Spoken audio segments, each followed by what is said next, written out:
Vellucci. I'm with the National Lawyers Guild here in Sacramento. Spell it, please. Last name is Vellucci, V as in Victor, E-L-L-U-C-C-I. First name is Cress, C-R-E-S. The reason we're here today, and the people behind me represent roughly 40 organizations or more who have signed on to a letter that we will be presenting to City Council a little bit later on, that opposes a proposed ordinance that would, in effect, restrict our basic rights to free speech. The measure, in short, and as you will hear in a second, would prevent people from picketing in neighborhoods. Primarily, and I have to say this, primarily that would affect politicians who have been the target of demonstrations, peaceful demonstrations in their neighborhoods.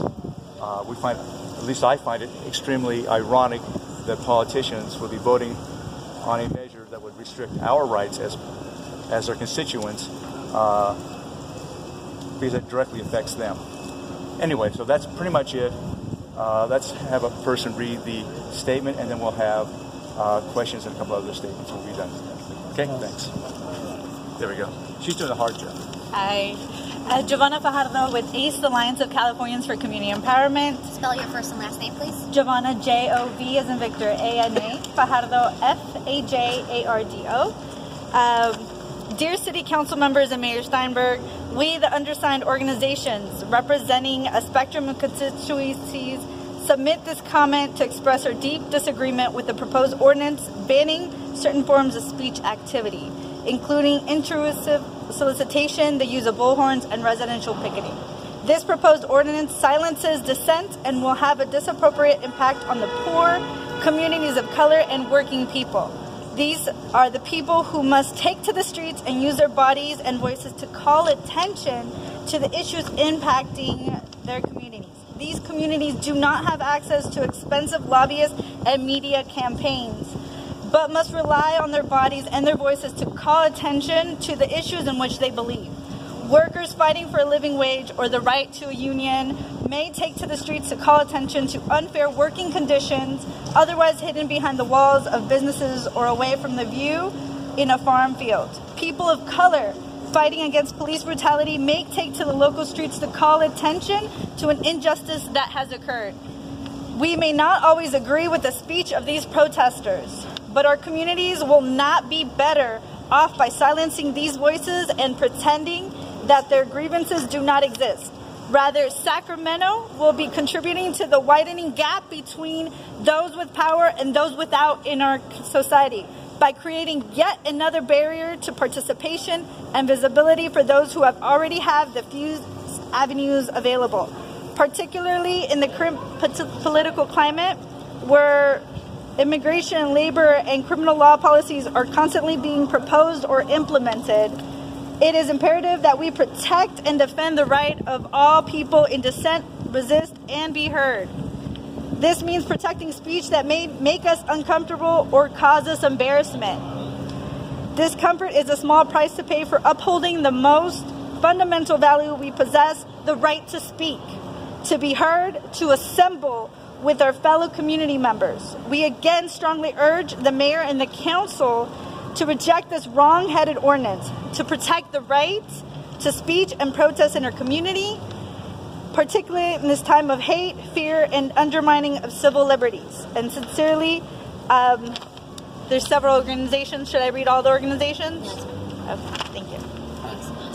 I'm with Sacramento Area Peace Action. What's your name? Maria Cornejo And Gutierrez. spell it out, please. M-A-R-I-A, last name is Cornejo, C-O-R-N-E-J-O, hyphen Gutierrez, G-U-T-I-E-R-R-E-Z. And I'm with Sacramento Area Peace Action. Tonight, our city council won't vote on a twofold problem. One is free speech, and they will decide and they will show us, the citizens, what their views are in terms of respecting free speech, protecting free speech, and most importantly, their role to defend free speech. Because what they're doing is exactly the opposite. They are not defending, they are not protecting. The second part of the situation here is that we have a number of issues in Sacramento. Homelessness, high cost of living, lack of appropriate housing. And instead of facing the issues that are facing our community, they are trying to silence us and not bring those issues to the table. We need to step up and make sure that we are heard in every way, in each way that we can. And that's what we ask today, that they define themselves and protect free speech. Thank you. I'll get your first and last one. Maria. Progressive Democrats of Sacramento County. I stand here today with our fellow organizations to stand in protest of the anti-free speech ordinance. The First Amendment provides an unconditional protection to the freedom of speech, assembly, and petition. It does not say that the government can limit this to when it is convenient for them, whether it's state, federal, or local. It is important in a free society that we maintain the freedom of speech, and certainly in fractious times such as today, when there are so many issues that require that we address them immediately and not simply express an opinion, but also demand restitution for these injustices and ensure that we can create a more prosperous and just society. Despite its attempts, allegedly, to keep the peace, it simply wishes to force people to ignore it. We must stand against this ordinance because it affects the rights of all people, no matter their political orientation, no matter their beliefs, peacefully to protest and to advocate for the issues that concern them. We stand against this ordinance. There are some conditions, though. You're not allowed to say scream fire in a crowded theater. You have to have permits in order to assemble in certain government areas, etc. So there are certain conditions. So address that if you would, and then also address the question as to whether you'd like somebody with a bullhorn out in front of your neighborhood, out in front of your house, keeping you from leaving. That's an excellent question. Firstly, to shouting fire in a crowded theater, that is not a political position that's being advocated for, an issue that's being raised. That's simply an unwise decision, and I believe that the case law in that matter is very clear, and I agree with it. However, with respect to neighborhoods, the problem here is that you take a look at the residential areas all around here. According to the stricture to the law that they're attempting to pass, a residence is defined pretty much as any permanent structure in which a person lives, as far as I can discern. 300 feet is about the width of the football field. Now tell me, does that apply to apartment complexes? Or does that apply to residences? What places are going to be allowed to protest? And frankly, any public space ought to be a place where free speech is protected, whether it's a sidewalk or it's a park that many marches have begun in, or it happens to be right here in front of City Hall. As soon as we begin abridging freedom of speech in these ways, as soon as we give the police or City Hall the right to schedule protests at their leisure, it eliminates the bargaining power of the people. And that is what the First Amendment, I believe, is supposed to protect, and that is what we're going to defend. Mr. Minor, what could be accomplished in maybe protesting in somebody's home as opposed to maybe protesting at their office? When it comes to protesting at somebody's home, we have noticed Can you come forward a little? Thank you. Sorry about that. When it comes to protesting at a residence versus an office, what we're looking at here are several. Actually, how about this? I'd be happy to answer that question, but I believe we have more people with statements, and maybe we can answer that question after. Aaron, how do you spell your first and your last name? My name is Andy Sunderland. I'm here with the Democratic Socialists of America. I'm proud to be here with my union brothers and sisters, and a lot of groups who stand up for justice and freedom in Sacramento. What we're seeing here is an attack on our democratic rights. It's really disgusting to me, and it comes on the heels of 3 high-profile events. There were 2 Black Lives Matter actions that took place outside of a council member's home, and also Sheriff Scott Jones' residence. There was also the Cedar Ridge and Stonegate tenant actions against neglectful on-site landlords.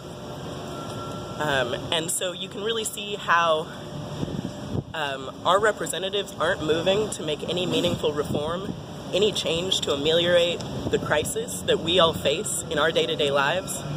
Instead, they're saying, shut up, go away. We're tired of hearing about it.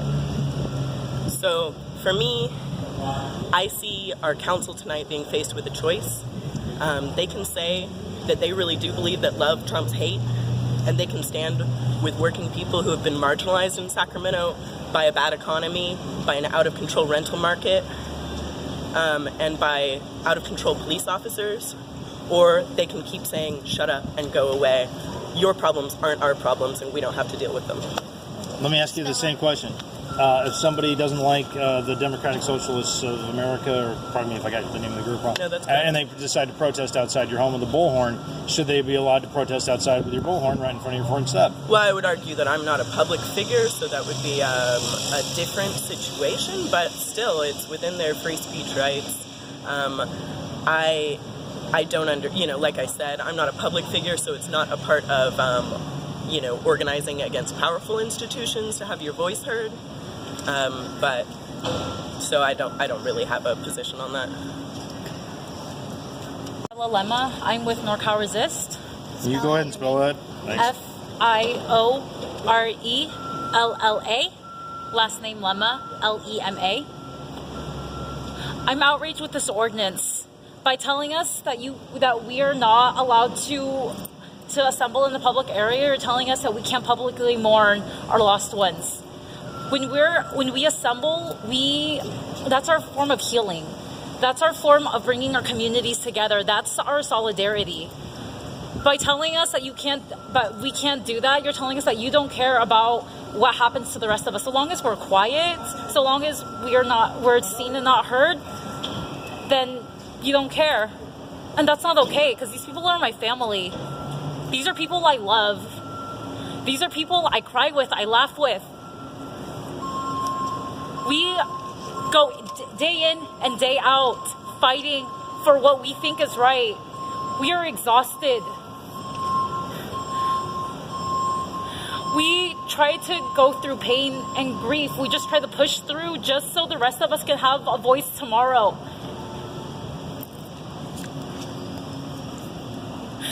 And by telling us we can't do that in a public space, it's like you're trying to kill us all over again. So no, I don't agree with this ordinance. I have a right to be outraged. I have a right to be angry in the public space. I have a right to say this person is hurting me, this person is hurting my family, this person is hurting us. Thank you. All right.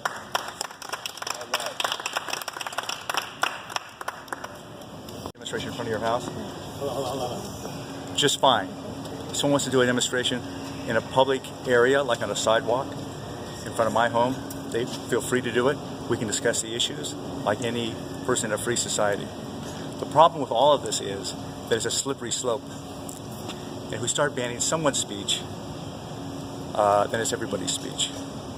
And again, as I mentioned earlier, this ordinance is meant to benefit not you, not me, not the people behind me, but it's meant to benefit politicians. And they're the ones that are voting on it tonight at the City Council. So I would argue they have a vested interest to pass an ordinance that takes away our basic rights, but protects a special group, and that's them, as politicians. Why do you think it was so important for you to gather here and hand give them this letter? Chris, come this way. I'm sorry. That's all right. We're wandering away. To make sure they get it. Although I would think if 40 organizations can sign on to a letter in the last about 3 days, can come together and sign a letter to object to the proposed ordinance, they might get the message that way. But I think as we've all seen, politicians tend to do what's best for them and not best for the people. So by hand delivering these to these members of the City Council and the mayor, hopefully they'll get the message. And if not, then I'm sure many people here, if not all of them, will very much enjoy doing a demonstration in the very near future to violate the so-called ordinance, just to prove that, and by the way, as a National Lawyers Guild spokesperson, we have a number of attorneys who will be willing to take these cases all the way up to the Supreme Court if we have to. You are aware that there's not actually a vote on the actual item tonight. They're public. It's Right. Vote for publication. Right. So this is our shot across the bow to let them know that we don't want them to be even considering this as a measure to protect themselves from the public.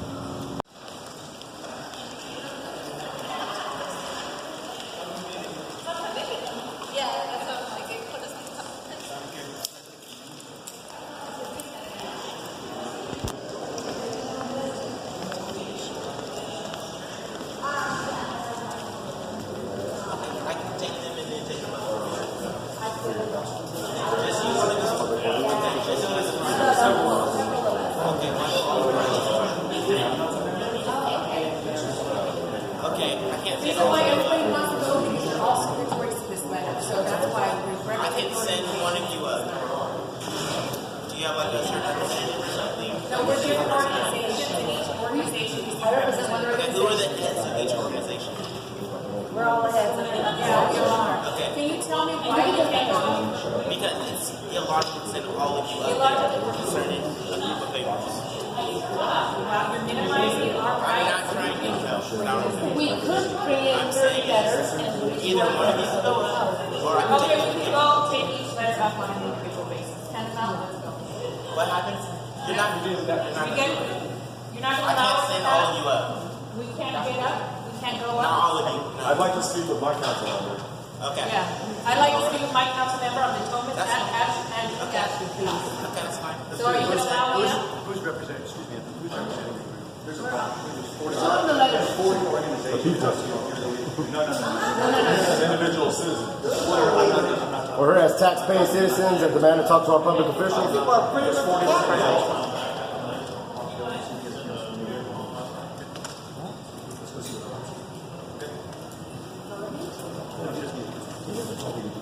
divide and conquer.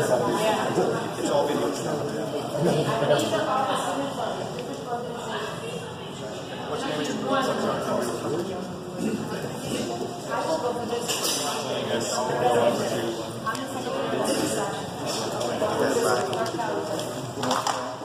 And I'm with the Sacramento, Brown Parade, and Excuse me, I just, NorCal. Resist.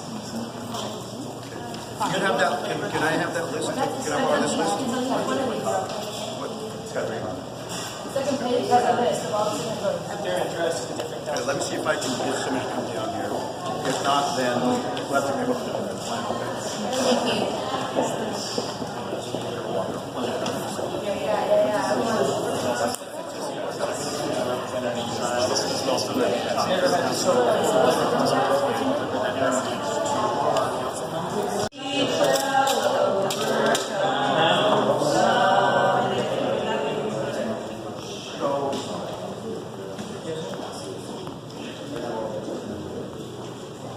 This is Tina, and Tina's going to address you all of you, okay? I'm Tina Mora. I'm the mayor's executive assistant. I understand we wanted to deliver something to the mayor today.